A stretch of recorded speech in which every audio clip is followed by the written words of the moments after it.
Bueno, decíamos entonces que vamos a reiterar la clase que tuvimos el otro día de modelos contables.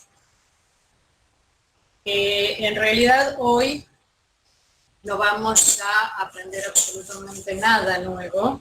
Lo único que vamos a hacer es un poco recuperar los conocimientos, ya que todos ustedes han cursado Introducción a la Teoría Contable y ahí desarrollamos el tema modelos.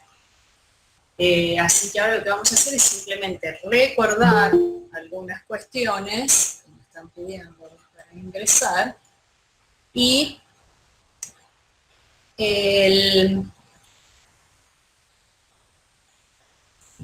podemos hacer,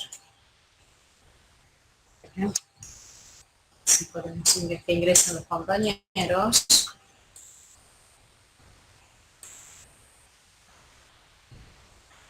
Les comentaba que justamente lo que vamos a hacer es un poco recuperar aquellos conocimientos que vimos el año pasado, o en el momento que hayan cursado Introducción a la Teoría Contable, para poder ahora empezar, ya en estos días, quizás algunos mañana o la semana próxima, empezar nuevamente a retomar ese tema y van a hacer algunos ejercicios un poquito más complejos quizás del que habíamos dado el año pasado, que eran bastante introductorios o, digamos, o muy generales. Este es un tema que yo siempre la recomendación que hago es que traten de entender algunas cuestiones conceptuales.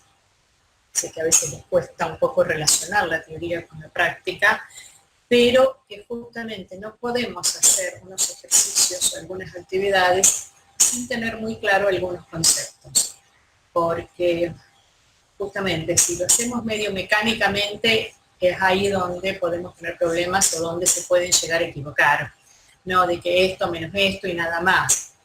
Siempre la idea es que traten ustedes de ir relacionando los distintos aspectos y demás para, y la idea es tratar de entenderlo. Así que vamos a recordar con algo que ustedes vieron ya el año pasado, cuando le empezamos este tema, justamente, que les era la situación de esta que les habíamos mostrado en su momento. Para introducir el tema, nosotros habíamos planteado esta situación. Se sigue viendo bien, ¿no? Porque ahora como que se me fue totalmente la comunicación que tenía con ustedes. Sí, Teresa, se ve bien. Gracias, Vanessa, que creo que fue la que contestó.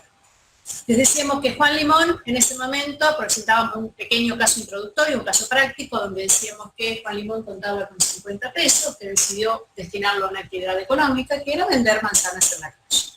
Y entonces, nosotros a partir de esa situación decíamos que fue al mercado, con los 50 pesos que tenía, compró 5 cajones de manzana, y se puso a vender esas manzanas a 2 pesos el kilo. Luego, a última hora de la tarde, nos encontramos con esta situación donde él había vendido 2 cajones y tenía en su poder estos 3 cajones aún de manzanas, pero averigua cuál es el precio que él tendría, o sea, lo que tendría que pagar para reponer esas manzanas, que él había pagado 1 peso, y resulta que ya las tenía que pagar a 1 euro. Entonces, a partir de esa situación tan sencilla, nosotros le hicimos algunas preguntas que nos comentaran y que fuéramos resolviendo. Como ejemplo, que teníamos que describir la situación de él en distintos momentos, que en principio, cuando él, antes de ir al mercado de productores, en general no teníamos dudas, decíamos que en la caja tenía 50 pesos, un capital de 50 pesos, luego que realizó la compra, en vez de caja ahora tiene mercaderías por 50, creo que nadie dudaba hasta allí por qué mercadería 50, y porque era lo que él le habían costado, él cambió los 50 pesos por 50 por la mercadería que eran las manzanas. Y a última hora de la tarde, en general la respuesta que teníamos era esa, que en la caja tenía 40 pesos porque había vendido 2 cajones, completos a 2 pesos, el kilo, mercaderías 30, me decían el costo. Mercaderías 30, ¿por qué? Y ahí comenzábamos con algunos nuevos interrogantes. ¿Qué valor le asignábamos precisamente? Bueno, a los distintos momentos, primera hora, última hora, si ganó, si no ganó, qué decisión él iba a tomar al otro día. Alguien más hasta que el mundo ingresó. Entonces decíamos que a primera hora del día normalmente no había problemas. Ahora, a última hora de la tarde. Muchos de ustedes me decían 30, decíamos, ¿por qué? Y 30 era lo que a él le habían costado a la mañana. Pero podría ser otro valor, 36, que es lo que le cuesta reponerlo, 60, que es la mitad de la batería, y quizás algún otro valor más. Y dependiendo de eso, ¿él ganó o no? ¿Y cuánto? O sea que depende del valor que le dé allí, puedo haber obtenido más de un resultado. ¿Y qué va a hacer este señor al otro día? ¿Va a reponer la misma cantidad? ¿Va a comprar menos? ¿Le cuestan más caras? ¿Cuánto fue en realidad el costo para él? ¿Lo que pagó ahí o lo que cuesta ahora? Una serie de interrogantes que nosotros veníamos planteando, y ahí en su momento las clases que vimos el año pasado, en ese momento por supuesto eran presenciales, estábamos cara a cara con ustedes, me gustaba que debatieran un poquito este tema, las estuvimos discutiendo un poco. ¿Por qué ahora ya costaba 1.20 en vez de 1? Era otro tema que teníamos que analizar. No, ¿por qué había aumentado de un peso a 1.20? Acá a veces podrían decidir por inflación. Acá fíjense que la palabra inflación hasta ahora no ha sido mencionada. Quizás aumentó por algún otro factor. Desde que ya han cursado la introducción a la economía, se saben que hay algunos factores que hacen que aumenten o que bajan los precios. Han estudiado, supongo, las leyes de oferta y la demanda. Entonces, a veces, por cuestiones o estacionales o del mismo mercado y demás, hacen que los precios varíen.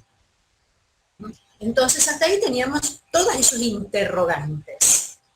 ¿Qué elementos aparecieron aquí? Ahí ya vimos que una cuestión clave era eso. Ver qué pasaba justamente con la situación de este señor. Aparecieron algunos factores allí. Que cuánto era el costo para él de esos bienes al principio, cuánto era el valor que le íbamos a dar al patrimonio a la tarde. De eso dependía si él iba a considerar que ganó o que no ganó. Que cuánto ganó, la decisión que iba a tener que tomar al otro día. Por lo tanto, acá nos planteábamos, ¿hay una sola manera entonces de describir la realidad? Estamos viendo que no, porque depende de un factor, nos conlleva a otros aspectos dentro del patrimonio. Y hasta allí teníamos solamente eso. Pero justamente para complicar un poquito la situación, agregamos esa situación alternativa, donde este señor se entera que además de todos esos factores que tenía analizando allí, la inflación, es un poco exagerado, pero solamente para que viera, del día era el 15%. ¿Y eso le afecta a él en algo o no? ¿Él lo tendrá que tener en cuenta esa información o no? ¿Por qué esa inflación le va a modificar la información patrimonial? O la ignora y dice, ¿para qué quiero saber yo? Solamente a título ilustrativo, porque ya lo vamos a profundizar un poquito el tema, es algo estudiado también, además de con nosotros, quizás también en economía, de cómo afecta la inflación un poco a los estados contables. Ahora lo vamos a analizar un poquito en profundidad. Pero simplemente a título ilustrativo, yo acá les muestro unas fotos que una comparación, hacia grosso modo. El billete de 100 pesos que apareció en el año 2008 y el billete de 1.000 pesos que apareció en el año 2018. Eso dice allí de Roca al Hornero, donde cómo se fue dando esta situación. En el 2008, con esos 100 pesos, por ejemplo, comprábamos 400 kilos de azúcar. En cambio, en el 2018, 40 kilos. 358 litros de leche. En cambio, en el 2018, 38 litros de leche. 350 botellas de agua, 45 botellas de agua. El paquete de medio kilo de yerba aumentó un 1.322% en el 2008, que estaba a 3,10, en el 2018 44. Tengo algunas cosas solamente al 2018, no al 2020, que creo que ya no sé, creo que ni seguíamos con la clase de cómo nos amargábamos un poco todos. Una mermelada de durazno de 450 gramos del 910%, y así distintos valores. Una botella de cerveza, no sé exactamente cuánto cuesta hoy, pero en el 2008 3.40, en el 2018 53 pesos, hoy supongo que bastante más, o sea, aumentó un 1.460%.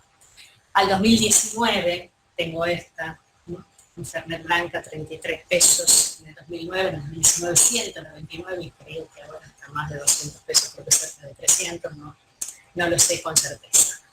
Simplemente para que veamos, a ver, si también este factor, ya lo vamos a analizar, como digo, el tema de cómo impactan estados contables, pero sí le afecta de alguna manera a las decisiones que tiene que tomar Juan Limón, si además de eso, de haberle aumentado el precio de las manzanas, por quizás alguna cuestión estacional o una cuestión de mercado, también tiene que tener en cuenta la inflación. Una de las preguntas que les hacíamos es, ¿cree que había ganado? ¿Y cómo? La definición de ganancia en general está muy relacionada. Nosotros hasta ahora les veníamos insistiendo, decíamos que cómo considerábamos en general si habíamos ganado. Comparábamos el patrimonio neto a un momento con el de un momento anterior. Pero recordar la formulita, que es el patrimonio neto final menos el patrimonio neto inicial y, por supuesto, siempre y cuando no haya habido aportes ni retiros de los propietarios. Por eso era el patrimonio neto final menos el inicial, más los aportes menos retiros, que seguramente lo han visto un montón de veces. Eso en general. Pero si afinamos un poquito, entonces tenemos que tener en cuenta varios aspectos. Básicamente 3 aspectos hasta ahora estamos considerando aquí. La unidad de medida que definamos, que ya lo vamos a ampliar, cada uno de estos aspectos ahora lo vamos a ir ampliando. Vamos a ver si lo hacemos en términos nominales, o sea, sin tener en cuenta la inflación, la ignoramos, o si lo hacemos en términos reales, o de moneda homogénea, o sea, teniendo en cuenta la inflación. El criterio de medición que asignemos, si lo vamos a medir lo que costaba antes, cuando las compré, o si lo que cuestan ahora, en este momento, un valor histórico o un valor corriente, que es como lo que llamamos cuando cuesta de ahora, y a qué consideramos como inversión inicial, a qué llamamos capital. Si es ese capital financiero que medimos en dinero cuando tenía allí, o lo tomamos medido en lo que llamamos capital físico, donde vamos a determinar una determinada capacidad operativa. En general, en principio de estos 3 aspectos va a surgir cómo nosotros vamos a mostrar un poco este ritmo. Para ilustrar un poco este tema, yo les voy a mostrar unos gráficos aquí que están contemplados en Teoría Contable Aplicada, un libro que siempre o al menos pueden disponer, pero la biblioteca por supuesto está, o en estos gráficos creo que andan por allí dando vuelta, donde más o menos les resume un poco la situación que estamos haciendo. Si nosotros pensamos en la contabilidad como un proceso que implica varios aspectos, decíamos que necesitábamos registrar, obviamente, ustedes lo saben, estamos registrando todas las operaciones que se van realizando. Normas, aquí dice de evaluación, ahora voy a hacer una salvedad con respecto a esta palabra, o sea, cómo le vamos a dar valores a todos los elementos patrimoniales, y luego cómo lo vamos a presentar, que es la parte de exposición, así como en 3 grandes rasgos, digamos así. Pero para cada, sobre todo para decir, lo vamos a mostrar de acuerdo a cómo nosotros lo hayamos determinado originalmente. Para poder establecer criterios de evaluación, como dice allí, necesitamos definir estas cuestiones que estuvimos mencionando previamente. ¿Qué unidad de medida vamos a trabajar? ¿Cuál va a ser el criterio del capital a mantener? Y esos criterios de medición para los activos y pasivos. Y aquí me gusta más justamente que habla de la palabra medición y no evaluación, como allí arriba, porque en realidad nosotros no vamos a evaluar solo activos y pasivos, vamos a medir todo el patrimonio en su conjunto, activos, pasivos, patrimonio neto, resultados, todo. Por eso hoy en día ya no se habla tanto de evaluación, sino de criterios de medición. Lo vamos a medir en algún momento. Evaluar significa más o menos lo mismo, pero evaluar es dar una medida de valor. Y sabemos que a veces lo que para uno puede tener valor, quizás para otro no puede tener el mismo valor. Entonces, como que el criterio de decir medición es un poco más amplio que decir simplemente evaluar. Yo lo estoy midiendo con algún criterio. ¿A qué llamamos modelos? Puede ser cualquier definición de modelos, hay muchas. Realmente decimos, un modelo es algo que me guíe, algo que me ayuda. Realmente yo siempre les digo que vienen a veces y me dicen, ay, no tiene un modelo de examen, ¿no? ¿Podemos hacer algún modelo de algo?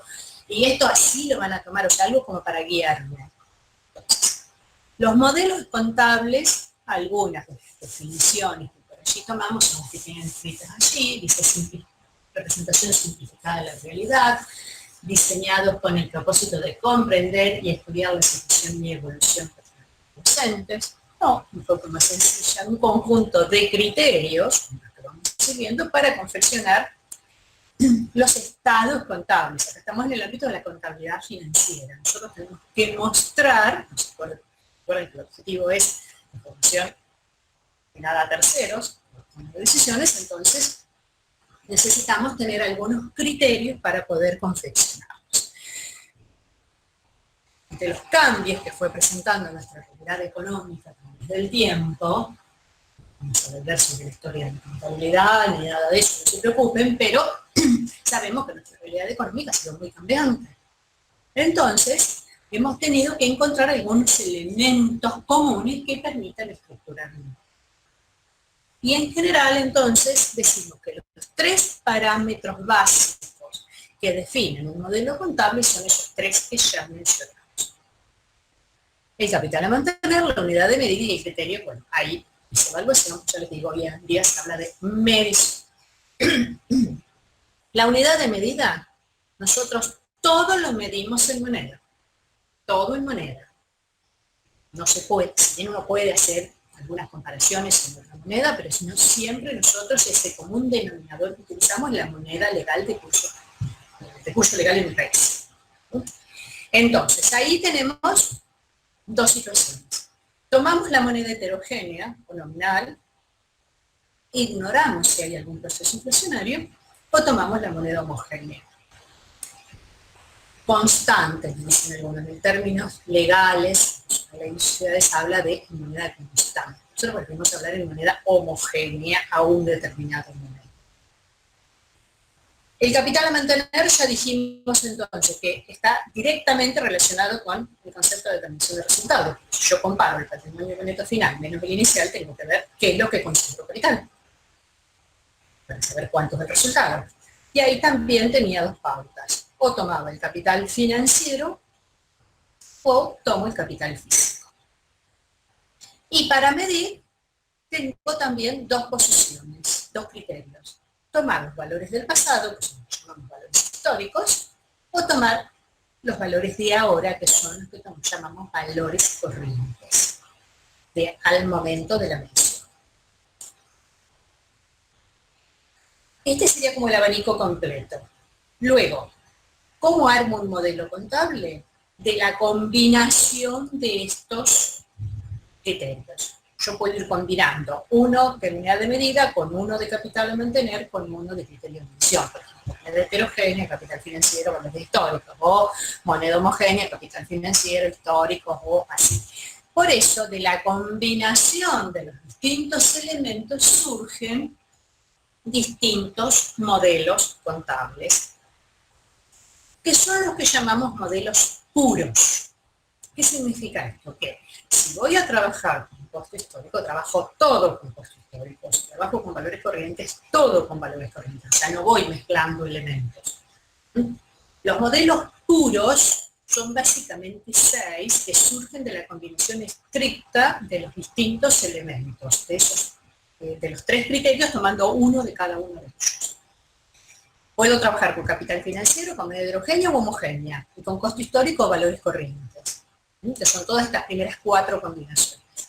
Ahora, algo que quizás llama la atención es que con capital físico me aparecen solo dos combinaciones, moneda heterogénea o moneda homogénea, pero siempre valores corrientes. ¿Por qué? Ahora lo vamos a ampliar por la propia definición de capital físico. Cuando yo mido una determinada capacidad operativa, le tengo que hacer medida en este momento. No puedo trabajar con capital físico y costo histórico, ¿no? Hay una incompatibilidad, una inconsistencia en los términos. Entonces, si trabajo en capital físico, sí o sí tengo que trabajar con valores corrientes. Ahora, cuando ampliamos en la definición de la capacidad operativa, quizás esto se va a aclarar más. Insisto, entonces, estas combinaciones así nos dan lugar a 6 modelos patrimoniales, que estamos hablando de la contabilidad patrimonial, puros. Pero, por supuesto, pueden combinarse indistintamente. Por eso, si ustedes lo tienen en el material, tienen acá más o menos los distintos modelos que fueron surgiendo a través del tiempo. Incluso ahora después al final les voy a comentar cuál es el modelo vigente hoy. Y se les ha ido dando incluso nombres a los distintos modelos que fueron surgiendo a través del tiempo y en distintos contextos. El modelo tradicional, o el de costo histórico, como se denomina, es como les diría el más común. Es el que surge prácticamente de las registraciones, es el que veníamos utilizando nosotros hasta este momento. Ustedes estuvieron registrando ahora el caso Fiordo, estuvieron trabajando en base a esto, registrábamos el costo histórico, no hacíamos ningún tipo de otra medición que no fuera el costo histórico. La unidad de medida trabajamos siempre con moneda heterogénea, ni mencionamos hasta ahora la inflación, y trabajábamos con capital financiero. Ese es, digamos, el más común, el que surge prácticamente de las registraciones contables y nada más. Surgió más o menos a principios del siglo XX, en la primera mitad del siglo XX, un modelo que se denomina modelo tradicional de avanzada, donde este ya no es un modelo puro, es un modelo mixto, porque el criterio de medición combinaba dos cuestiones: el costo histórico, en general para casi todo, excepto para algunas partidas que decía que teníamos que medir a valores corrientes. En general, lo que se medía a valores corrientes eran aquellos bienes que se dice con mercado transparente, también lo vamos a ampliar, o sea, aquellas, por ejemplo, que cotizan, que tengo un valor ya de un mercado y que no dudo de ello. Entonces, moneda extranjera, algunos títulos públicos, acciones, donde no tengo dudas de cuál es el valor de mercado a una fecha determinada. Quizás algunos de ustedes, en algunas escuelas medias y demás, lo han comentado, cuando estábamos en contacto con ustedes, me decían que aquí usaban ese modelo. Alguien me decía, no, a las acciones nosotros al cierre las poníamos en la cotización del momento, las acciones. Y por ejemplo la mercadería, no, la mercadería no lo tocamos. Estamos hablando de un modelo impuro. Algunas cosas a costo histórico y algunas a valores corrientes. Moneda heterogénea y el capital financiero. Ante la necesidad imperiosa que tuvimos en algún momento en la Argentina, hace unos cuantos años atrás, ustedes ni habían nacido, pero que tuvimos unas tasas de inflación altísimas, mucho más de las que tenemos ahora. Después tuvimos un periodo de gran estabilidad o pseudoestabilidad, y ahora hemos vuelto nuevamente a hablar y a preocuparnos por el tema de la inflación. Surgió la necesidad de corregir las cifras y no hablar ya de moneda nominal o heterogénea, sino hablar de moneda homogénea. Entonces surgió lo que se llamó el modelo de costo histórico indexado o reexpresado o ajustado, donde seguimos trabajando al modelo de costo, pero con moneda homogénea, ya teniendo en cuenta la inflación. Es el mismo que el primero, pero en vez de con moneda heterogénea, está con moneda homogénea. Quizás como consecuencia de eso, de de valores corrientes para algunas partidas, surgió luego otro modelo donde decíamos no. Si utilizamos no, valores corrientes, para algunas sí, para otras no. Todo va a valores corrientes. Entonces, si tienen un numerado, ahí el número 4 es el modelo que llamamos ACECA, de valores corrientes, donde todo, absolutamente todos los elementos patrimoniales se miden a valores corrientes, con moneda heterogénea. Incluso hubo una norma contable acá en nuestro país durante un tiempo donde se implementaba así, donde todo había que medirlo a valores corrientes. Un modelo surgido, pero que la verdad que no ha tenido demasiado éxito, o al menos en la parte patrimonial no se lo utiliza, es el modelo holandés, que se denomina o de costo de reposición o de capital físico. Que como dijimos, si usamos capital físico, sí o sí tenemos que usarlo con valores corrientes. Y con moneda heterogénea. Prácticamente con este mismo, pero con moneda homogénea, si bien es una de las posibilidades que surgen, no se lo ha utilizado. Y un modelo que se ha usado mucho, incluso acá en nuestro país, como vigente durante mucho tiempo, es el mismo que está en el número 4 de valores corrientes. Todo valor está ahí como número 2, que es un modelo impuro, los demás son modelos puros porque está teniendo en cuenta lo que vimos en la lámina anterior, que eran todas las combinaciones posibles de los distintos parámetros. Vamos a ir entonces ahora analizando uno por uno esos parámetros. Y vamos a comenzar precisamente con el capital a mantener. El capital a mantener, hasta ahora siempre venimos trabajando con capital financiero. ¿Qué consideramos en el capital financiero? El mantenimiento de la inversión inicial, medida en dinero de los propietarios. En el caso de Juan Limón, él tenía 50 pesos, que fue la inversión inicial que él hizo, 50 pesos. Ojo, en una sociedad, por ejemplo, no necesariamente tiene que ser que aportó efectivo, pueden ser bienes, pero siempre lo estamos midiendo en dinero. Después, al final, va a comparar el patrimonio neto final con ese patrimonio neto inicial y si es mayor ganó y si es menor perdió, siempre y cuando, por supuesto, no haya aportes. Es sencillo, prácticamente es el más usado en la contabilidad precisamente patrimonial o financiera, es el criterio de mantener el capital financiero.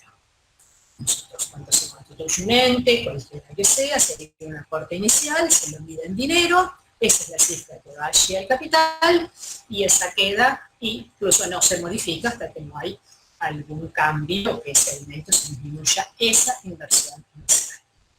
Queda ahí, no se toca más, y esa es la cifra que consideramos por capital. En cambio, si utilizamos el criterio del capital físico operativo, económico también dicen algunos, lo que a nosotros nos interesa mantener la cifra de capital es el mantenimiento de la capacidad operativa o productiva de la inversión inicial. O sea, acá ya nos cambia. Juan Limón, ¿qué hizo con esos 50 pesos? Compró 5 cajones de manzanas. Y si tomamos un término de capital físico u operativo, su capital entonces lo tendría que medir siempre con ese parámetro, en 5 cajones de manzanas.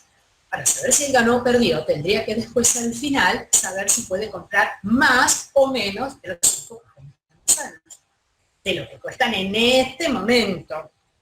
Por eso justamente les decía que siempre esto es compatible con los valores corrientes, no con el costo histórico. Porque puedo decir, hoy, ¿cuántos kilos de manzanas puedo comprar? ¿Puedo comprar más de 5 kilos o menos?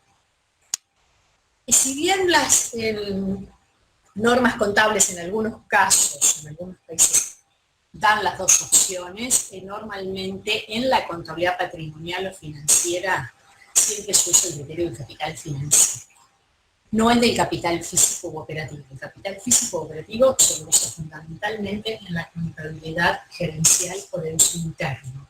Allí sí o sí es el concepto más importante que tienen.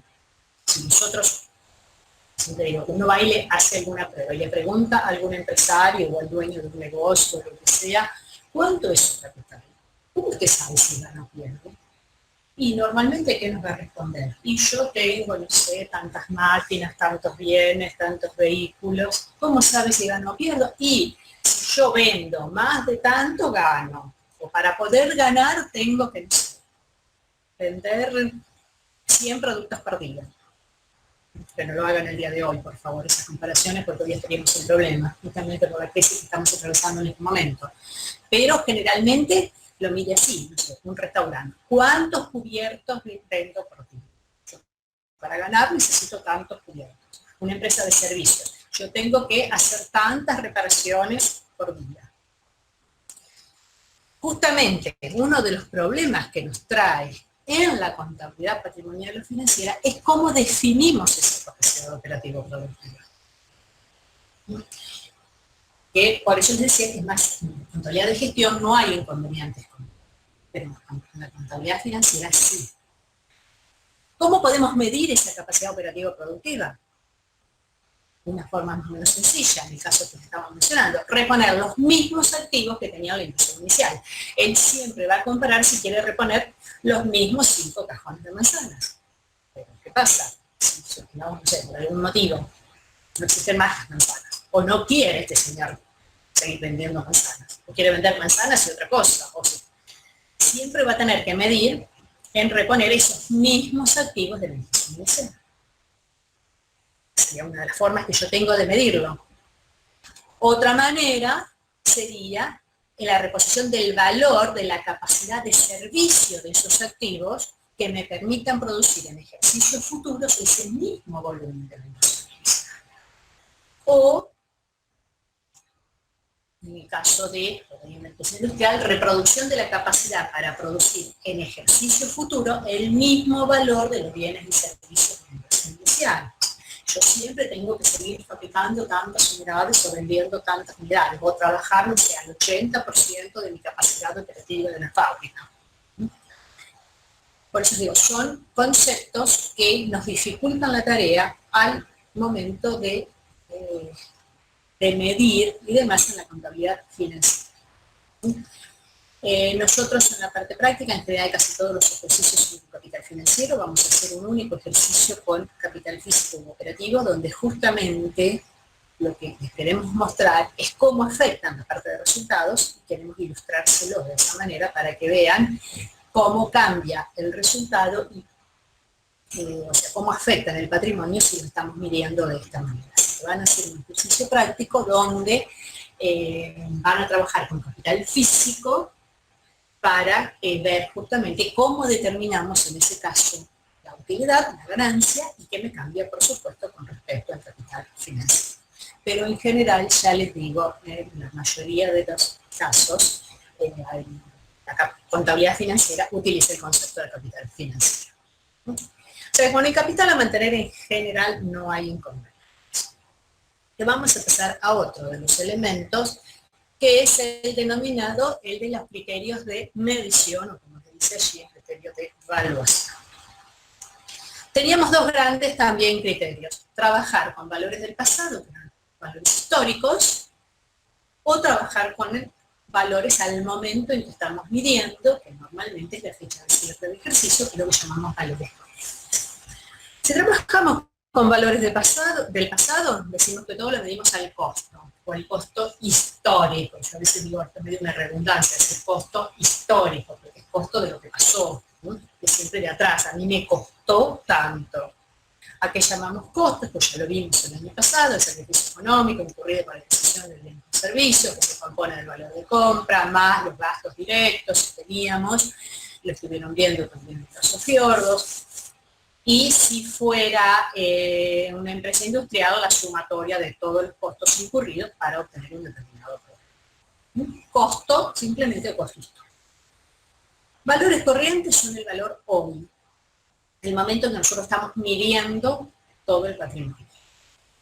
¿Y cómo lo obtenemos? ¿De dónde sacamos el valor de hoy? Hay distintas maneras de determinar los valores corrientes, el valor de hoy. Yo digo, sí, me dicen el valor de mercado. Bueno, ¿de dónde lo saco? Dos que son los más conocidos, hay más, pero son dos de los más conocidos, son estos dos primeros. El denominado costo de reposición, el sacrificio que me demanda volver a comprar o producir el mismo bien, costo de reposición, cuánto me cuesta reponerlo bajo el limón, el costo era un peso, el costo histórico, pero reponerlo ya le costaba 1,20. Ese sería el costo de reposición para él. El valor neto de realización, que esto es el precio de venta menos los gastos directos de venta, o sea que si yo lo vendo, ¿cuánto obtengo por él? Fíjense que es totalmente distinto, es lo contrario del anterior. El costo de reposición se dice que es un valor corriente de entrada al patrimonio. ¿Cuánto cuesta que ese bien vuelva a ingresar al patrimonio? ¿Cuánto me cuesta comprarlo? Volver a comprarlo. En cambio, el valor neto de realización es cuánto me dan si yo lo vendo hoy. Si yo vendo un producto hoy, ¿cuánto tengo por él? Neto. ¿Qué significa neto? Menos los gastos directos de venta. ¿Y por qué solo se aplica a los bienes con mercado transparente? Porque, a ver, en el caso de Juan Limón, ¿cuál sería su valor neto de realización? El precio de venta. 2 pesos. Ya lo estamos vendiendo a 2 pesos. Pero podríamos venderlo a otro valor, ¿o no? No es un valor que a veces sea tan objetivo como eso. En cambio, para los bienes que tienen mercado transparente, los que llaman los commodities, los que tienen alguna cotización en algún mercado, un mercado conocido, sin esfuerzo de venta, como decimos, ya está dado ese valor por el mercado. No necesito yo ir y averiguarlo. Entonces, ese es un valor totalmente objetivo y en general se utiliza el valor neto de realización para esto. Otro que se utiliza bastante, nosotros acá no lo vamos a utilizar, es el denominado valor actual, que son para aquellos que están en valores del futuro, esto es al revés, algo que está en valor del futuro, lo traigo a valores del presente. Como ustedes, yo contabilidad financiera, vieron mucho como una fórmula, en matemática financiera, donde tenía una fórmula para un valor que yo lo tenía expresado en el futuro, lo traigo a valores del presente. Un crédito que tengo que cobrar dentro de 3 meses, yo lo traigo a esta fecha. Y si me permiten, a ver, hay alguien que me está pidiendo para ingresar, a ver si podemos hacer ingresar. Sí. Está. Y retomamos.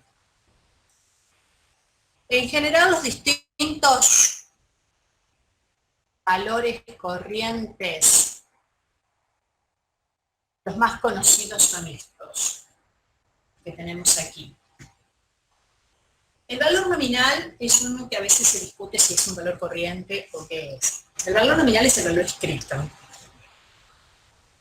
Si es un valor del pasado, también es un valor de hoy. A ver, el valor que figura, por ejemplo, en algo que yo tengo que pagar, figura en una factura, es un valor del momento en que me dieron la factura, pero también es el valor de lo que vale hoy, de lo que tengo que pagar hoy, de lo que está escrito. Y eso no sufre alteraciones. Un billete tiene un valor escrito, veíamos antes, 100 pesos, 1000 pesos. El valor escrito allí es el valor nominal, y eso era el del pasado, pero también es el de hoy. Entonces, el valor nominal, algunos lo consideran valor corriente, otros no, justamente por esa distinción. Los dos que sí le vamos a prestar bastante atención son estos dos que siguen ahí, que más o menos ya se los expliqué. El valor neto de realización, R, neto, cuánto me dan si yo lo vendo, o el costo de reposición, que es el que cuánto me cuesta volver a comprar. El valor actual nosotros no lo vamos a utilizar acá en nuestro curso, lo van a utilizar en algún otro curso superior, que es justamente cuando, lo que les estaba comentando, que si yo tengo alguna deuda o algún crédito a pagar dentro de 6 meses o de 3 meses, con una fórmula de matemática financiera, lo traigo a valores del presente. Porque se supone que no es lo mismo lo que voy a pagar en el futuro que lo que tendría que pagar hoy, actual, hoy. Siempre cuando estamos hablando de valores corrientes, recuerden que es a la fecha en que yo estoy midiendo. Normalmente cuando lo hacemos toda esta tarea, a la fecha de cierre del ejercicio. El valor patrimonial proporcional tampoco lo vamos a ver nosotros en nuestro curso, lo van a estudiar en profundidad, en contabilidad, en el nuevo plan, no me acuerdo ahora si quedó en contabilidad 3 o contabilidad 4 o por allí. Solamente se utiliza, es un criterio de medición que consiste en medir las inversiones que yo hago en otras compañías, pero cuando tengo una inversión bastante importante en otra empresa, he comprado una cantidad de acciones que me permiten o controlarla o tener influencia significativa en sus decisiones. Eso se da a través de un determinado porcentaje que ya está previamente establecido.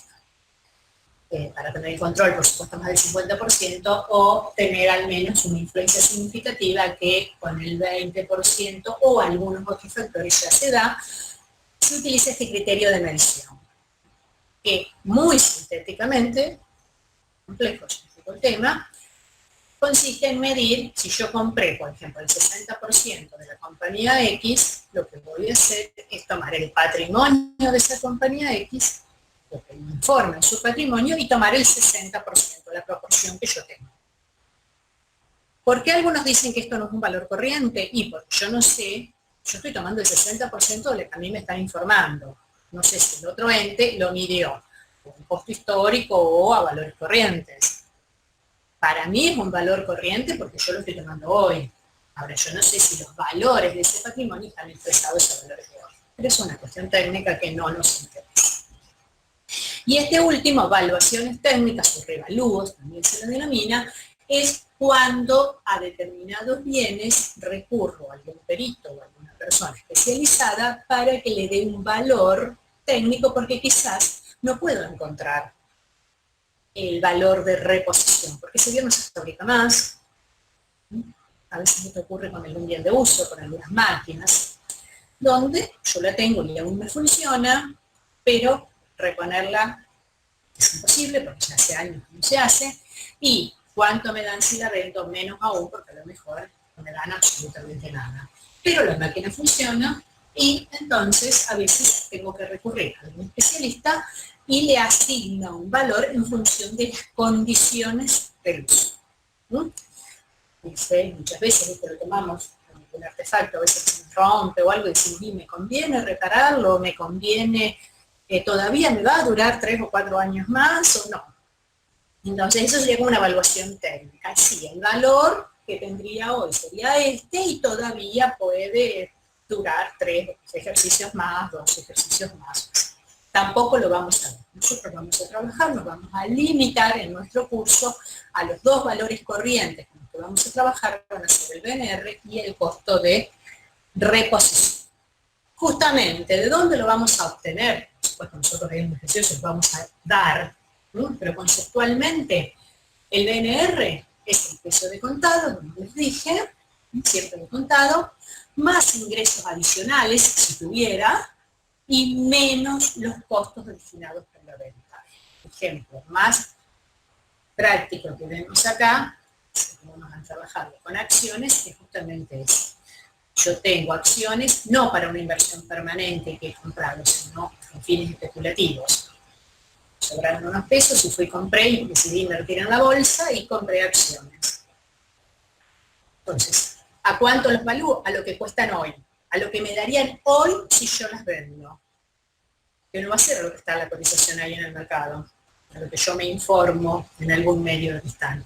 ¿Por qué? Porque me van a restar. No lo puedo hacer yo directamente, sino que lo tengo que hacer a través de un intermediario, un agente de bolsa o una compañía financiera autorizada para ello, que me va a cobrar una comisión, gastos y demás. Lo que yo voy a recibir va a ser un poquito menos, por eso neto, precio de venta menos esos gastos que están allí. En la extranjera ocurre más o menos lo mismo, pero ahora lo vamos a explicar dentro de un ratito cuando lleguemos a otro punto. Entonces, el BNR, ¿cuánto me dan si yo lo vendo hoy? Y normalmente se lo utiliza cuando tengo algún mercado donde no tengo dudas en obtener ese valor, porque es un valor muy objetivo. En general, todo lo que cotiza, si yo tuviera cereales, si tuviera alguna otra cuestión, si tengo una cotización, lo tomo directamente de la cotización a esa fecha. El costo de reposición, les dije antes, es un valor corriente, pero de entrada. O sea que tengo que ver cuánto me cuesta volver a comprar. Si eso surgió de una sumatoria de distintas cuestiones, tengo que volver a sumar esas distintas cuestiones. Se va acumulando todos los conceptos que integraron el costo original, pero ahora a la fecha de cierre. También tomo el valor de contado. ¿Y cómo lo obtengo? De forma más sencilla. ¿Qué hizo Juan Limón? Preguntó dónde la había comprado, cuánto le costaba volver a comprarla. Debe ser obtenido de una fuente directa o confiable. Cotización o lista de precios del proveedor, el costo de adquisición y consumo reales, alguna orden de compra, alguna publicación, y si no es factible puede usar aproximaciones o, como nos dice allí, o peritos. Pero en general es un valor que lo puedo obtener. Si yo hice una compra, estoy cerrando el 31 de diciembre, hice una compra hace 10 días atrás, puedo tomar eso como costo de reposición, porque es un valor cercano a la fecha de cierre. Y si no, lo tengo que averiguar a la misma persona a la que yo le compré cuánto me cuesta hoy. Por eso en general con el costo de reposición no hay inconveniente. Una aclaración muy importante, y que a ustedes hasta lo que vimos el año pasado no les afectaba en los ejercicios, pero este año sí lo van a tener que tener muy en cuenta en la resolución. Los ejercicios es este que tienen aquí. Tiene que haber una concordancia entre los criterios de medición que yo uso en el activo y pasivo con los que utilizo en la parte de resultados. Ingresos, gastos y ganancias. Si medí una cosa a costo histórico, allí también a costo histórico acá. Si medía valores corrientes, también está valores corrientes. No puede haber discordancia allí. Y un ejemplo concreto, y que van a ver en los ejercicios, es si yo los bienes de cambio, las mercaderías en mi activo, las medí a costo histórico, bueno, el costo de ventas también lo voy a calcular a costo histórico. Pero si el bien de cambio lo medí a valores corrientes, el costo de ventas también lo tengo que medir a valores corrientes.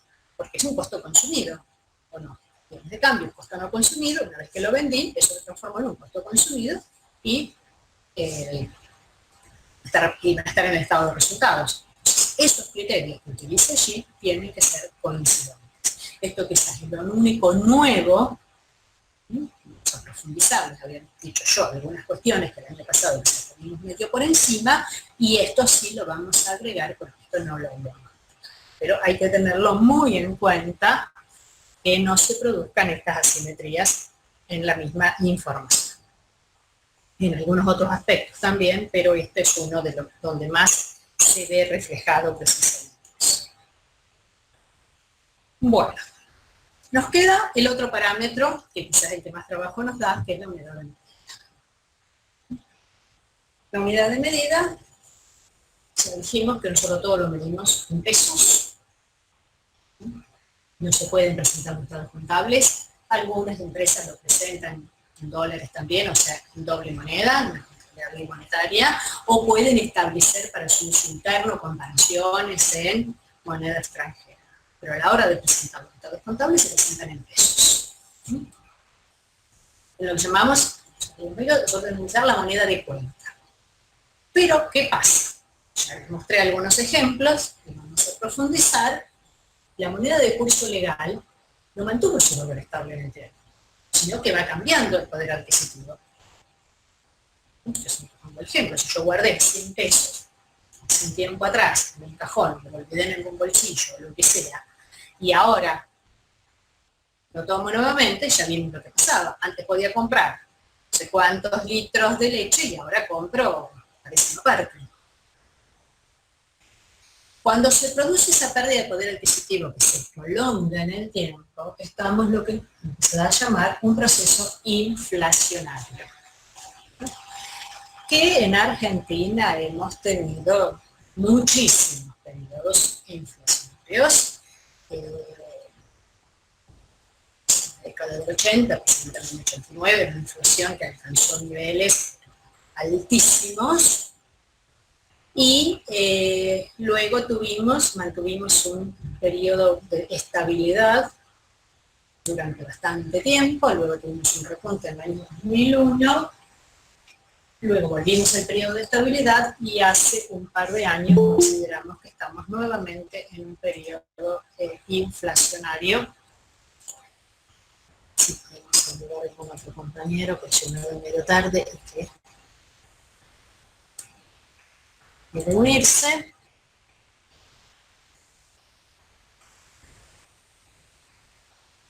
Decíamos, inflación. Normalmente, ustedes lo han visto ya en economía, se lo denomina la pérdida de poder adquisitivo, es decir, el poder de compra de la moneda es menor. Con la misma cantidad de dinero, compro menos bienes. Tengo el mismo billetito, pero compro menos bienes. Para la misma compra de los mismos bienes necesito cada vez más dinero. Deflación sería lo contrario, la disminución generalizada y prolongada, y esto al revés, aumentaría el poder de compra del dinero, podría comprar más bienes. En Argentina también tuvimos un breve periodo de deflación, no se vio muy reflejada, así en general en el mercado, pero yo siempre digo que en Argentina tenemos ejemplo para todos, hubo un breve periodo de deflación.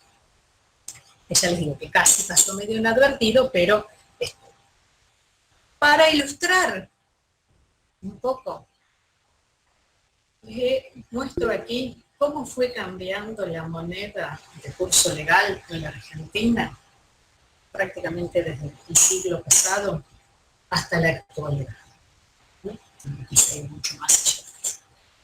Hasta el año 1970 tuvimos lo que se llamó acá en Argentina el peso moneda nacional. Fíjense que venía desde 1881, de la cantidad de años que estuvo vigente. Antes hubo otras monedas.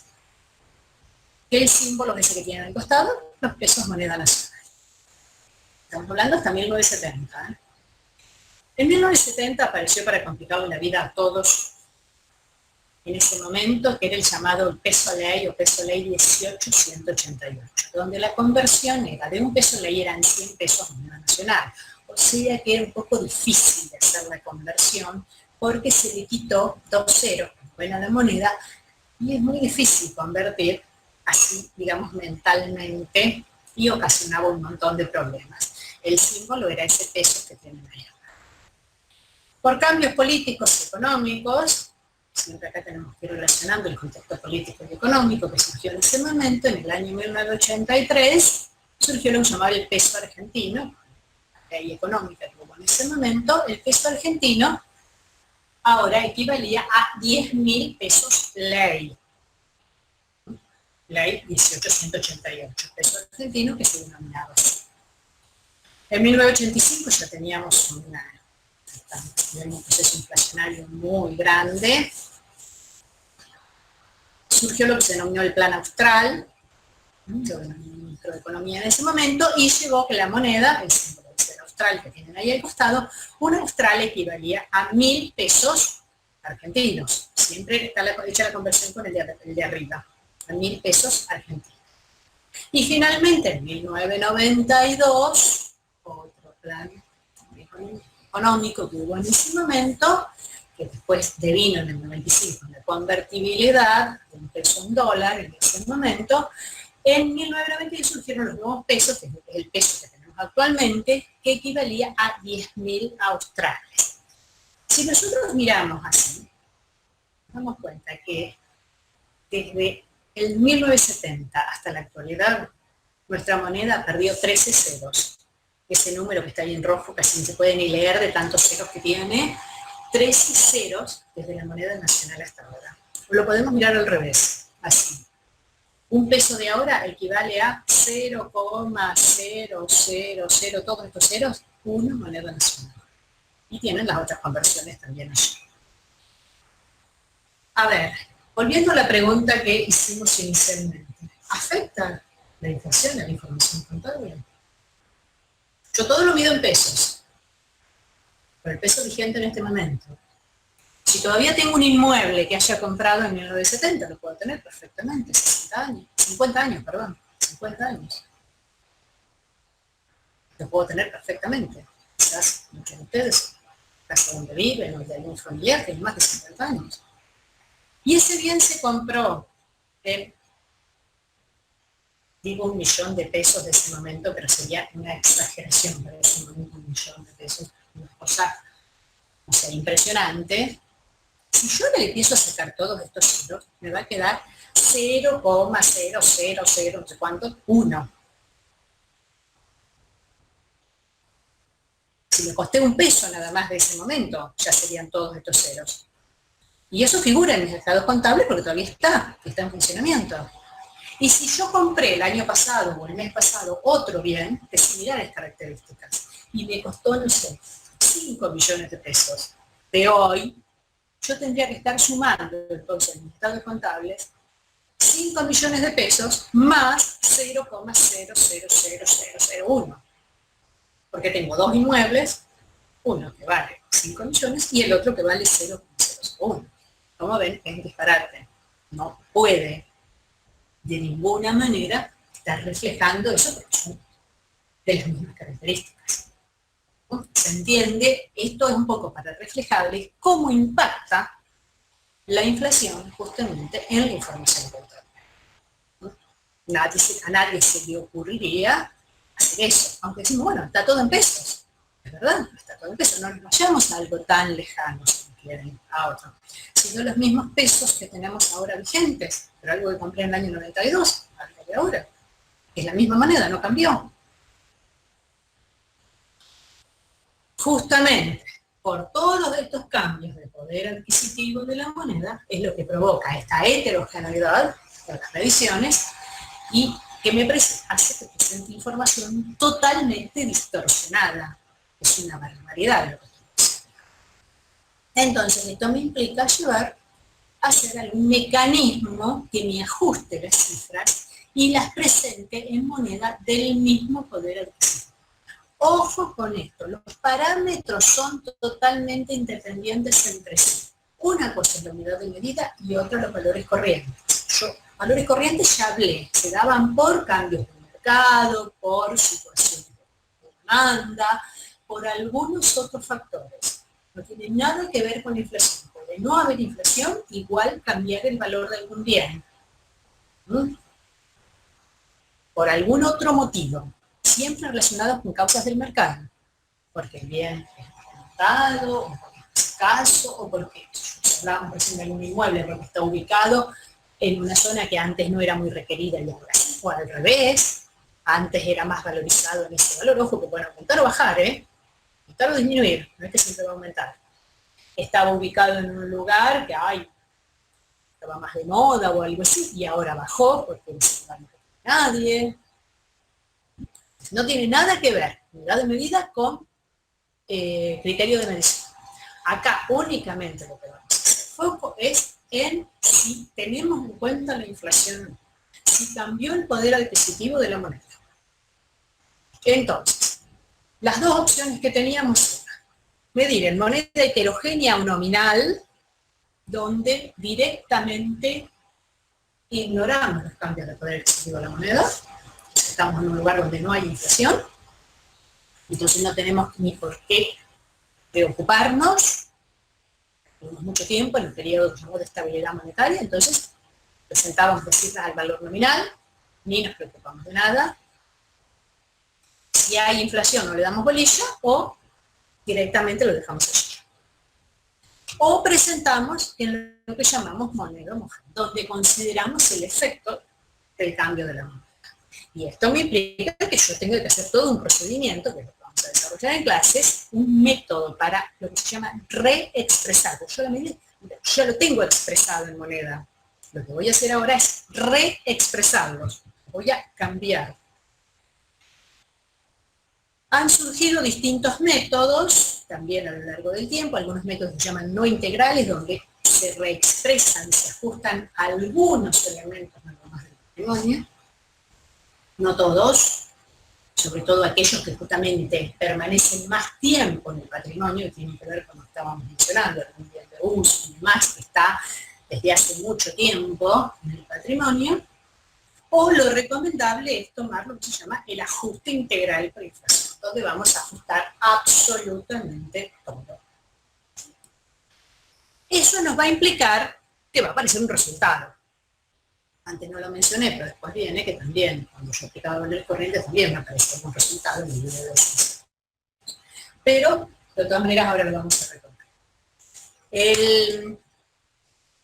Cuando yo aplique estos métodos de restricción, me va a aparecer un resultado, además de tener en cuenta el valor del bien.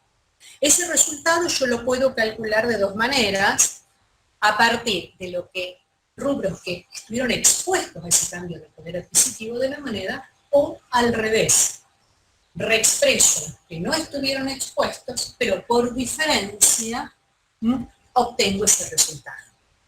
Porque yo utilizo el mecanismo de la partida doble, entonces siempre a un rubro expuesto la contrapartida es uno no expuesto. Entonces tenemos dos maneras de calcular este resultado, lo que habitualmente decimos por método directo o por método indirecto. Por método directo es directamente a través de las partidas que lo generaron. En cambio el otro es indirecto, yo ajusto las que no lo generaron y por diferencia obtengo ese resultado. ¿Cuál es el objetivo de realizar el ajuste por inflación? Que los distintos rubros que queden en moneda del mismo poder adquisitivo a la fecha de cierre. Yo voy a presentar las cifras al 31 de diciembre de 2019, tiene que estar todo en moneda del 31 de diciembre de 2019. Al 31 de marzo de 2020, todo en moneda del 31 de marzo de 2020. Y por supuesto, como hice eso, voy a exponer los resultados que me generaron, que aparecieron, y que los generaron aquellos activos y pasivos que estuvieron expuestos a esos cambios de poder adquisitivo de las monedas. Muy sintéticamente, porque ustedes lo van a ver en clase, vamos a ver los distintos pasos que tenemos que tener en cuenta para realizar este proceso. Ya los vieron la otra vez y que los vamos a ver ahora en los ejercicios cuando comiencen la semana próxima o en esta semana algunos de ustedes. Lo primero que hacemos, como dijimos, que había algunas partidas que estaban expuestas y otras que no. Entonces lo primero que hacemos es justamente clasificarlas. Antiguamente todo se decía, clasificamos en monetarias y no monetarias, ¿bien? Pero a veces confunde el término, ya que todas están expresadas en moneda. El problema es en qué moneda. Si es moneda del poder adquisitivo de cierre o es en una moneda de un poder adquisitivo anterior. Entonces, lo que se dice habitualmente monetarias son las que están en moneda de cierre de ejercicio. Son las que llamamos las partidas X y son las que están expuestas a la inflación. Recién mencionábamos, tenía un billete de 100 pesos, lo tengo hace 6 meses en el bolsillo, el billete es exactamente el mismo. Pero, ¿qué pasaba? Dijimos que iba y compraba menor cantidad de bienes que los que compraba hace 6 meses atrás. O sea que, si bien el valor nominal es el mismo, perdió poder adquisitivo.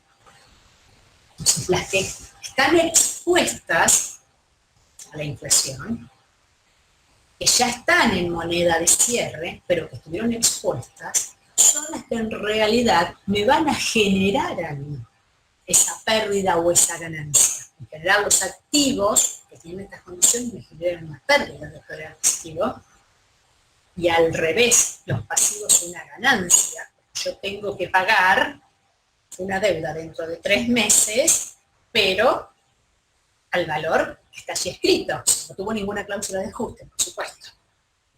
En cambio, los otros bienes, los que llamamos generalmente no monetarios, ¿qué pasa? Como a su vez aumenta el valor de estos bienes, como que se van cubriendo a sí mismos por el propio aumento de los bienes.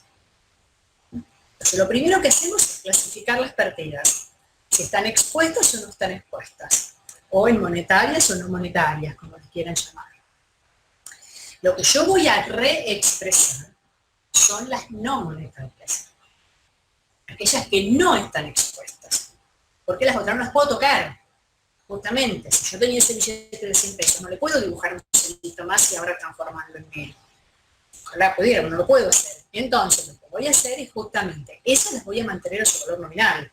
Yo voy a reexpresar las otras. Porque siempre a una partida monetaria se contrapone una no monetaria. Una expuesta a una no expuesta. Tengo un bien. Ese bien es algo de las que no se ajustan, perdón, de las que sí voy a ajustar. Cuando lo compré, pensamos en el asiento, partida doble, Lo hice con algo monetario, con una partida expuesta. Entonces, siempre se va a dar ese mecanismo de la partida de Boole.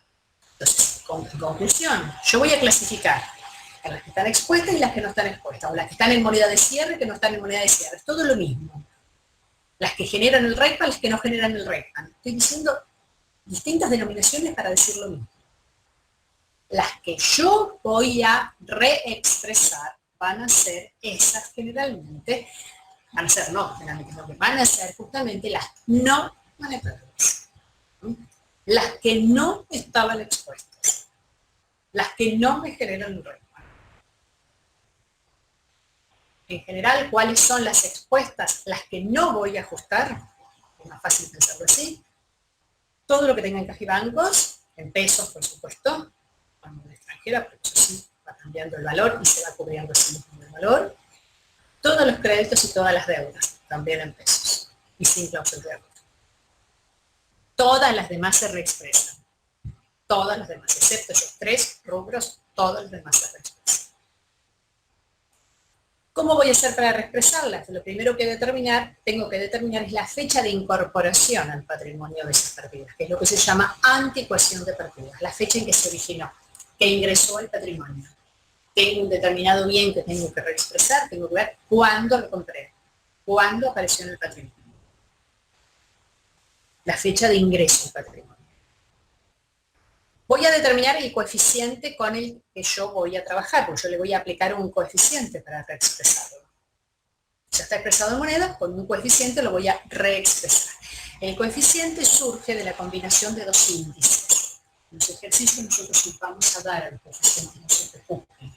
Pero en realidad lo que yo tengo que hacer es mirar los índices que publica nuestro país el INDEC. Voy a buscar, y yo digo, el bien lo compré en julio del año pasado. Hoy estoy en abril del 2020. ¿Cómo voy a determinar ese coeficiente? Abril del 2020 dividido julio del 2019, que fue cuando lo compré. Voy a ir relacionando la fecha en que estoy hoy con la fecha en que se incorporó al patrimonio. Eso me va a dar un coeficiente. En los ejercicios no se preocupen, nosotros los vamos a dar calculado, para que sepan de dónde surge ese coeficiente. Le aplico el coeficiente a esas partidas que tengo que reexpresar y voy a obtener un valor reexpresado. Un costo histórico, porque sigue siendo costo histórico, pero reexpresado, o ajustado, o indexado, que es lo mismo. Si yo lo comparo con el valor anterior, me va a dar una diferencia. Y esa diferencia es justamente el RECPAN, determinado a través de una partida que no lo generó, de una no monetaria. Pero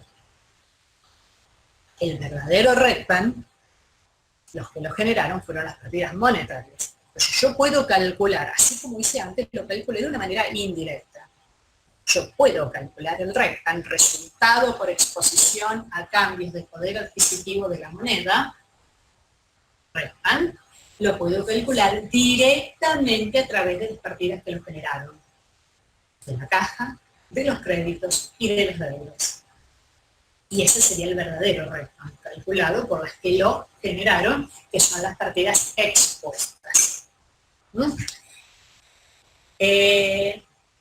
Quizá en alguna bibliografía o por ahí en algún lado pueden ver REI, resultado de exposición a la inflación.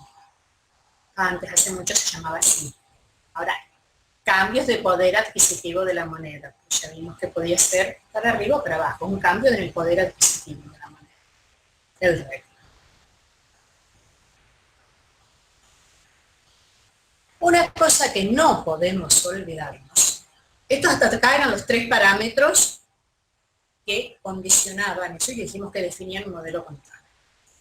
Pero algo que quizás es como un cuarto parámetro y algo que no nos podemos olvidar, llegado este momento del análisis, y sobre todo cuando reexpresamos las partidas, es esto que tenemos aquí. Es el último paso que hacemos en este proceso. Y que justamente como el último paso, a veces no lo podemos comer. Que es la comparación con lo que se llama el valor límite, el valor máximo, el tope, con el que del cual no me puedo pasar. Yo siempre digo acá que puse un semáforo, pero en realidad más que un semáforo es un radar esto. Si yo voy a una determinada velocidad y no excedo el límite de velocidad, sigo de largo, no pasa nada. Ahora, si me doy cuenta que estoy pasándome de ese valor que está permitido, ¿qué tengo que hacer? Parar y bajar la velocidad. Acá va a ser lo mismo. El valor límite es el máximo el que yo puedo tener. ¿Por quién está dado? A ver, dijimos antes que clasificamos las partidas, aplicamos coeficiente y demás. Pero ¿qué pasa si algún bien, que los que tenemos nosotros en nuestro patrimonio, pensemos en cualquier bien que podamos tener, un bien de uso, una mesa, una silla, le aplicamos el coeficiente y nos dan, no sé, un valor que nos parece estar ridículo, un valor, no sé, de 10 millones de pesos. Es ridículo, no puede costar esto este bien. ¿Y por qué no puede costar esto? Y porque no lo vale. ¿Por qué no lo vale? Entonces no lo puedo poner. Eso me está diciendo que si yo lo comparo, yo no voy a tomar eso, voy a tener ese 10 millones versus el valor límite, voy a tener que tomar el menor. ¿Y cómo lo voy a obtener entonces? Digo, ¿cuál es el valor que voy a obtener? El valor límite, mucho cuidado cuando tengo el valor límite, esto ustedes lo tienen en el material que está allí, se los puse la fotografía, se los voy a explicar con esto, está un poco más grande. Tenemos dos maneras, dos grandes criterios para determinarlo. Son dos criterios, son dos ramas distintas que no se superponen. O tomo el valor del mercado o tomo el valor recuperable. No los mezclo. Son dos maneras, dos criterios para determinar el valor del bien. Si tomo el valor de mercado, ¿por qué dijimos que ese bien no podía costar 10 millones de pesos? Y si voy y lo compro, me cuesta menos. Entonces, ese es uno de los criterios para tomar el valor límite. Tomar el valor de mercado y tomar el costo de reposición. El límite, en este caso está dado por el costo de reposición. Generalmente los modelos que trabajan con costo histórico, como ya vimos, trabajan con el límite del valor de mercado. O sea, el límite está dado por el costo de reposición. En cambio, el valor recuperable es que trabajan con valores corrientes. O sea que siempre, si yo tomo el valor de mercado, mi límite va a ser el costo de reposición. Pero, siempre le digo un pero por ahí dando vueltas, tengo una limitación. Tengo una opción. Normalmente, de acuerdo a lo que estuvimos viendo, el costo de reposición debería ser menor que el BNR, ¿o no? El costo de reposición era cuánto me costaba comprarlo. Pero el BNR es cuánto me da si vendo. Se supone que yo lo voy a vender a más de lo que yo lo compro. Si el costo de reposición es menor que el BNR, tomamos el costo de reposición, no hay ningún problema. Pero, si ese costo de reposición supera el BNR, es más alto reponerlo que lo que me dan por si lo vendo, tengo que tomar el BNR.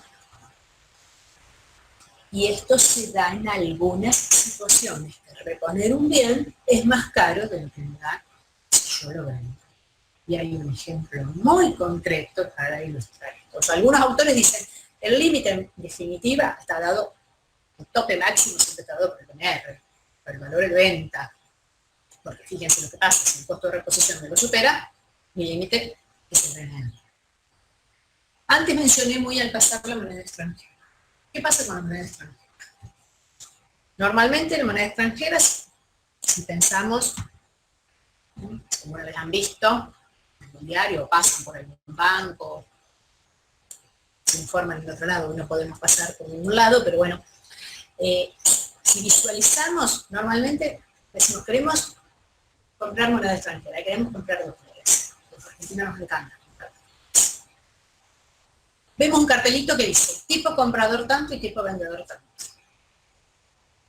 En todos los lugares donde venden dólares tenemos ese valor. ¿Qué significa eso? Que ese banco, esa financiera, ese negocio, lo que sea, compra a un valor y vende a otro valor. Pero ellos O sea que si yo paso por allí y voy y digo, quiero comprar dólares, ¿cuál es el que tengo que pagar? El valor al que ellos me lo venden. O sea, el tipo vendedor. Probablemente más alto que el otro. En cambio, al revés. Si yo voy con dólares que yo tenía guardaditos y ahora quiero vender, ¿qué voy a hacer? Yo se los vendo, yo me los compro. Me van a pagar el tipo comprador. O sea que, a ver, ¿cuál es el BNR y cuál es el costo de reposición en este caso? Pero claro, ¿no? Costo de reposición, el que yo tengo que pagar si lo compro. Tipo vendedor. El cambio, mi BNR, es cuánto me dan si yo lo vendo. O sea, el tipo comprador. Por lo tanto, en ese caso se da siempre esta situación. El costo de reposición es mayor que el BNR. Y el límite va a estar dado por el BNR. Entonces, porque el otro lo sube. Esto con los ejercicios también creo que se visualiza más, o si ahora pudiéramos tener una pizarra y hacer algunos números y demás. Pero siempre se da un poco esa situación. Estamos entonces, si tomamos el valor límite, valor de mercado, tomamos siempre el costo de reposición, excepto esta situación, que el costo de reposición lo supere y tomaríamos el valor. La otra gran rama, el otro criterio para determinar el valor límite, es decir, que es, sobre todo para los activos estamos haciendo acá hincapié. Para los pasivos, el costo de cancelación, cuánto me cuesta cancelar una deuda, pero normalmente eso no me origina problemas. El problema me lo originan los activos. ¿Mm? Valor recuperable. Todos los activos de alguna manera yo los voy a recuperar. ¿Cómo voy a recuperar el valor? O con el uso o con la venta. Si pensamos en todos los activos que tengo. El criterio del valor recuperable, repito, se usa más cuando uso valores corrientes. Si tomo como valor límite el valor recuperable. Acá tengo dos opciones, tengo dos cuestiones en juego. Tengo algunos bienes que los tengo destinados a la venta y otros bienes que los tengo destinados al uso, no a la venta. Yo tengo dos valores, aquí el BNR, que ya lo explicamos, y el BUE, que significa valor de utilización económica. Es un valor de uso. Antes mencioné alguna máquina que quizás no tiene valor de mercado, pero sí a mí me sirve. Y creo que me va a seguir sirviendo, me va a seguir dando beneficio durante 3 o 4 años más. Con una fórmula que es bastante complicada, no se preocupen que no la tienen que hacer. Puedo determinar cuál es el valor de utilización económica, el valor de uso de ese bien. De acuerdo a lo que yo creo que me va a dar de beneficios futuros en varios años. Entonces, ¿cuál de los dos tomo? Tengo dos opciones aquí, siempre dentro del valor recuperable. Por eso yo los puse ilustrados así para ver que se queden bien diferenciados. Puedo tomar según el destino más probable de los bienes, que sería lo más lógico, técnicamente sería la cuestión más acertada. Si el bien lo tengo para la venta, tomo el BNR. Yo voy a recuperar el valor con la venta. En cambio, si el bien lo tengo para el uso, tomo el BUE, porque la recuperación del valor va a venir por el uso. Esa es una opción. U otra es tomar lo que se llama el criterio de la alternativa más rentable, la que me conviene más. Como límite, no como criterio de medición que ya pasó. Ahora estamos en el valor límite. La alternativa más rentable significa que de los dos, si tengo los dos, BNR, BUE, tomo el mayor.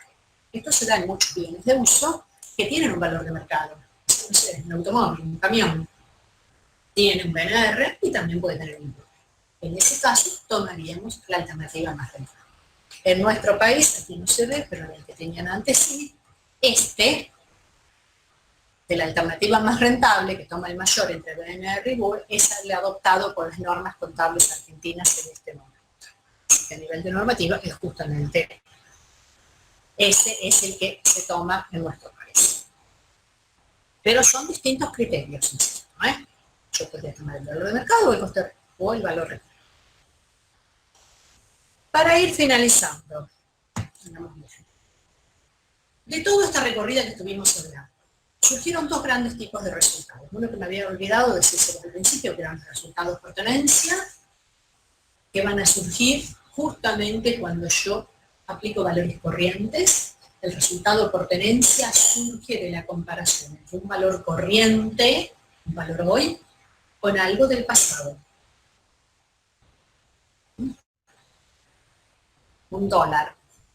Lo compré hace 5 años atrás. No hace 5 años atrás porque no me acuerdo cuánto era, pero lo compré el año pasado a 30, 40 pesos. Hoy cuánto vale, 100 pesos. La diferencia, resultado por tenencia.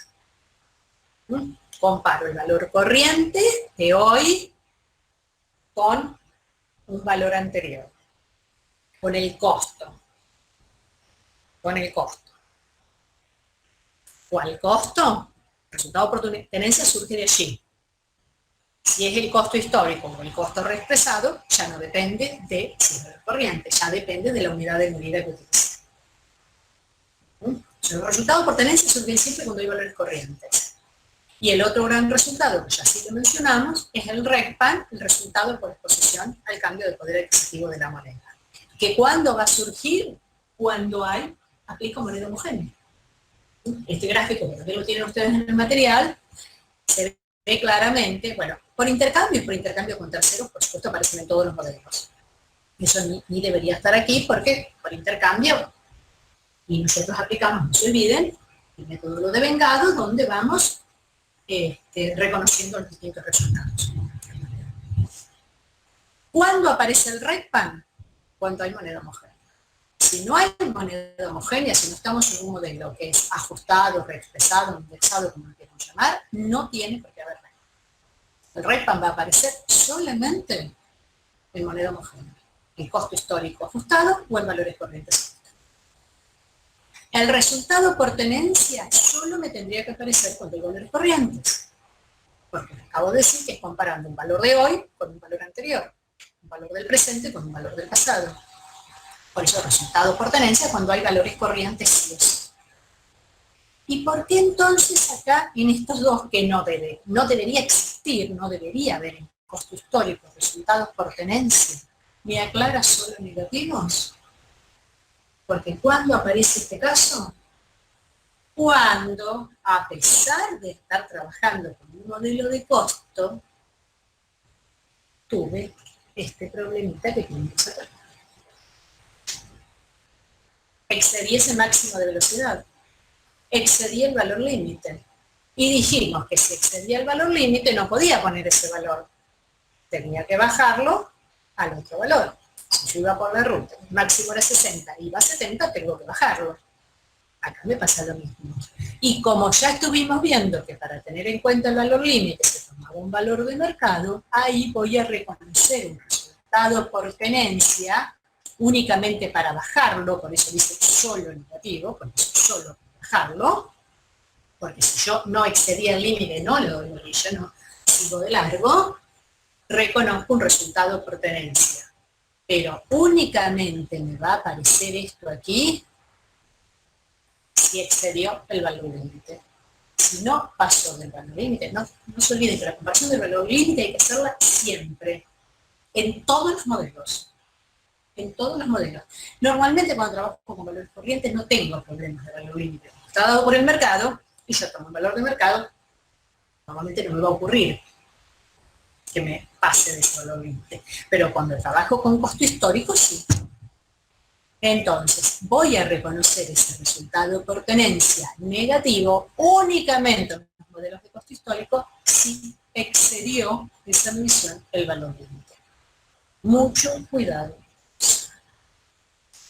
Bueno, y finalmente, ¿cuál es el modelo contable que tenemos acá en la Argentina en este momento? Como para redondear un poco todo lo que estuvimos diciendo. El capital a mantener es el financiero, la unidad de medida es moneda homogénea, los estados contables hay que presentarlos ajustados por inflación. Durante mucho tiempo no los ajustamos por inflación, era moneda homogénea, pero hasta el año 2018 no se ajustaban por inflación, se ajustaron hasta el año 95, después tuvimos una instabilidad monetaria, se volvió a implementar el ajuste por inflación en el año 2002, hasta octubre del 2003 que se discontinuó el ajuste, y tuvimos también una gran crisis económica y tuvimos una serie de medidas que hicieron que también tuvimos que aplicar el ajuste por inflación, y desde ese momento, si bien se reconocía que había inflación, las cifras no se presentaban ajustadas por inflación porque se consideraba que coincidía la moneda nominal con la moneda homogénea. Estábamos en estabilidad monetaria. Obligatoriamente, a partir del año 2018, en junio del 2018, se estableció en la profesión contable que los estados contables que se presentan con fecha ya a partir del 31 de diciembre del 2018 tienen que ir ajustados por inflación. Hoy en día todos los estados contables van a moneda homogénea. Están un poco locos todos los contadores ajustando por inflación porque toda la información tiene que estar en moneda del momento, como dijimos antes, en que se presenta la información. Y en cuanto al criterio de medición, no tenemos un criterio único, tenemos un modelo impuro, un criterio mixto, porque hay distintos criterios según las características de cada uno de los activos y de los pasivos. Van estableciendo las mismas normas contables vigentes aquí. Esto nosotros no lo vamos a estudiar, sino que lo van a ir estudiando en materia que luego ustedes van a cursar, que es contabilidad 2, cuando termine el seminario, donde ustedes van a ir analizando cada uno de los elementos patrimoniales y precisamente van a ir viendo el criterio de medición aplicable en este momento en Argentina. Y allí van a ver que ya está establecido. Para los bienes de cambio tal cosa, para los bienes de uso tal otra, y así uno por uno. No hay un único criterio de medición. El modelo contable a utilizar debe basarse en los atributos, dice la norma, que en cada caso resulten adecuados para alcanzar los requisitos de la información contable, que nos recordarán que vimos el año pasado, todos esos requisitos, las cualidades y limitaciones. Entonces, teniendo en cuenta el destino más probable de los activos y la intención y posibilidad de cancelación inmediata de los pasivos. En general, teniendo en cuenta el destino más probable de los activos, los que están destinados a la venta van a valores corrientes y los que están destinados al uso histórico. Pero ya les digo, es un modelo totalmente impuro y está establecido en la misma normativa cada uno de los criterios que tenemos que utilizar de acuerdo a cada bien, pero eso se los vamos a dejar para que lo vean luego en la otra asignatura. Nosotros esto acá no lo vamos a ver. Así que con esto vamos a volver al curso y estoy a disposición si quieren hacerme alguna consulta. Espero que les haya servido. Nuevamente disculpas los del otro día, los que no pudieron ingresar a la reunión. Hoy sobró lugar, no hay ningún problema, y si quieren hacer alguna consulta, estoy a disposición.